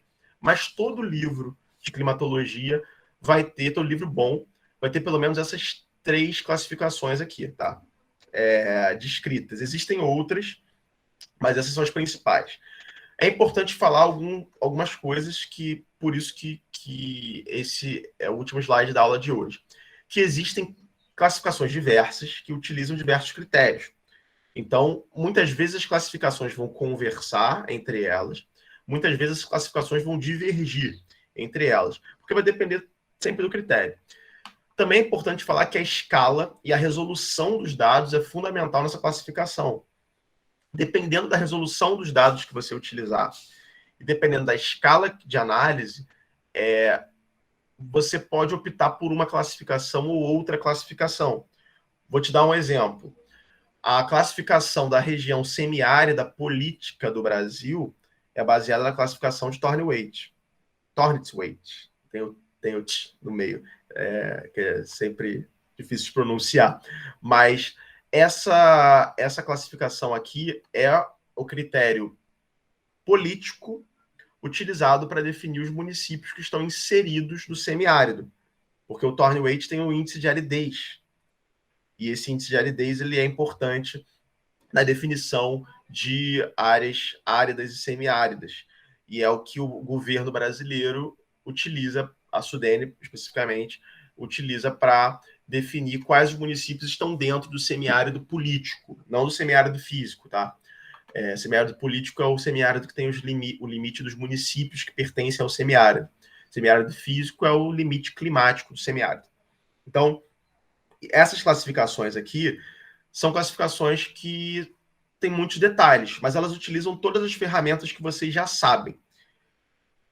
Além disso, todas essas classificações apresentam vantagens e desvantagens e apresentam desafios, porque não é uma tarefa fácil classificar o clima. Aqui, eu tenho um mapinha da classificação de Köppen-Geiger, que é uma classificação que vocês provavelmente já viram no ensino médio por alto, mas ela tem esses códigos aqui, a F, a M, a S, a W, e esses códigos, cada código desse se refere a um clima. Por exemplo, W é deserto. E isso... essas classificações, elas são... não tem muito propósito pedagógico vocês decorarem todas essas siglas. Se vocês forem trabalhar com isso, isso vai entrar por osmose na cabeça de vocês, porque vocês vão ver isso o tempo todo, principalmente nos códigos das áreas que vocês estudam, que vocês trabalham, se é que vocês vão trabalhar com clima, né? Então, eu optei por não fazer uma aula expositiva sobre as classificações climáticas, mas eu vou colocar no estudo dirigido uma questão sobre elas para vocês consultarem o material disponibilizado e falarem um pouquinho das classificações, que é uma maneira de vocês aprenderem pelo menos quais são os critérios de cada uma delas, e é uma maneira de vocês serem avaliados por isso também. E é o tipo de coisa que eu acho que em aula expositiva se absorve menos do que fazendo uma questão ali que você tem que pesquisar, consultar o material e absorvendo. Então, acho muito mais produtivo na questão de aprendizagem a gente fazer dessa forma do que eu apresentar todas elas em detalhes aqui para vocês e ninguém lembrar de nada quando acabar a aula. E é basicamente isso, as classificações climáticas, essas mais comuns, são as mais comuns que vocês vão encontrar por aí. Existem outras, tá? O IBGE mesmo usa classificação pra caramba, diversa, com critérios diversos, e muitas vezes as classificações não conversam entre si, mas só estou apresentando para vocês, no estudo dirigido vocês vão fazer uma pesquisa breve sobre cada uma delas. E acho que fica mais fácil para vocês fixarem. E é isso, a aula de hoje abre para perguntas. Se alguém tiver alguma dúvida, alguma colocação, fiquem à vontade. Deixa eu fechar aqui para conseguir ver vocês.